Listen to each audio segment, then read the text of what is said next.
Big job fair is being held in our area today. The first is being called the largest ever federal government career fair. It is today at the National Building Museum in Northwest from 3 to 7. The feds need to fill about 600,000 jobs in the next 4 years. A third of them are entry level. There are positions available in practically every interest and skill area in all 50 states and all around the world. And D.C. Delegate Eleanor Holmes Norton's annual job fair for D.C. residents being held today at the Washington Convention Center. The Congresswoman says 80 employers have signed up. The job fair runs until 3 p.m. Job seekers must bring proof of D.C. residence.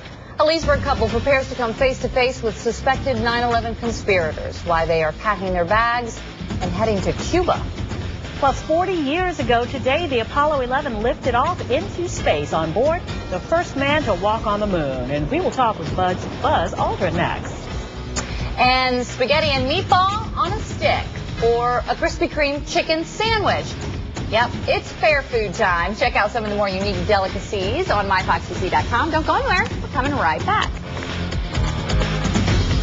A weekend project to demolish ramps around town could impact your commute this weekend. We'll have the alert for you tomorrow. Plus, the force of nature hits one Fox 5 anchor. See who ends up in a hurricane wind tunnel. And will the hot and humid weather stay through the weekend? I've got your weekend forecast tomorrow on Fox 5 Morning News.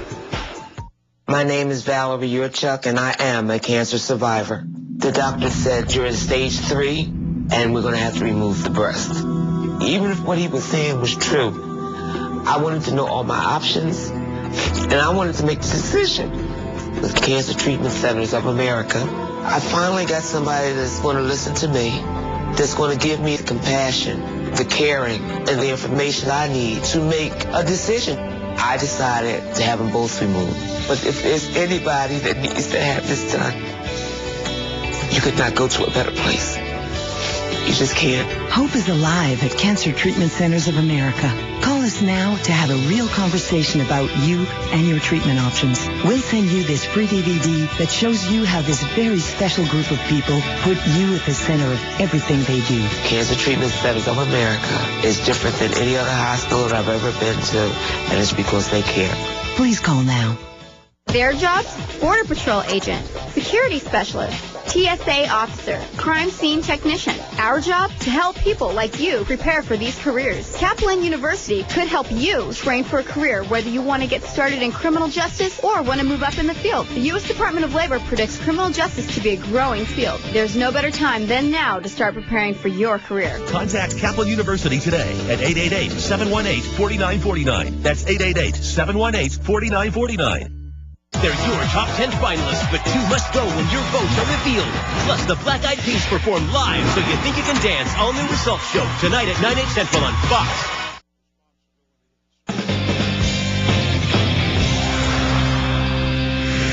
Some House Democrats are ready to move forward on a massive plan to overhaul the U.S. healthcare system. They will have a key vote today. A Senate panel already passed its own version.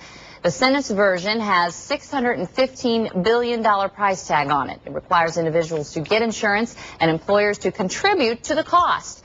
The government would provide help with premiums for families of 4, making up to $88,000 a year. Deferring reform is nothing more than defending the status quo. And those who would oppose our efforts should take a hard look at just what it is that they're defending. With the highest deficit in the history of this country, in peacetime, with a bill that is going to top over $1 trillion with no way of paying for it. Johns Hopkins. The president says he wants a vote in the House and Senate by the August recess and a bill on his desk to sign by fall. The swine flu is once again hitting close to home. A third death related to the H1N1 virus has been confirmed in Maryland. Health officials say the latest victim is an adult from the Eastern Shore who had a serious underlying medical condition. That person died last month. There have now been 732 confirmed cases of swine flu in Maryland. As the suspected 9/11 conspirators go before military commissions in Guantanamo Bay, relatives of the victims head to Cuba to go face-to-face with the men accused of plotting the attacks. That includes a couple from Leesburg, Virginia, and Fox's Catherine Herridge has more. Get some shoes. The Longs are going to Guantanamo Bay, having secured a seat through a Defense Department lottery. For the first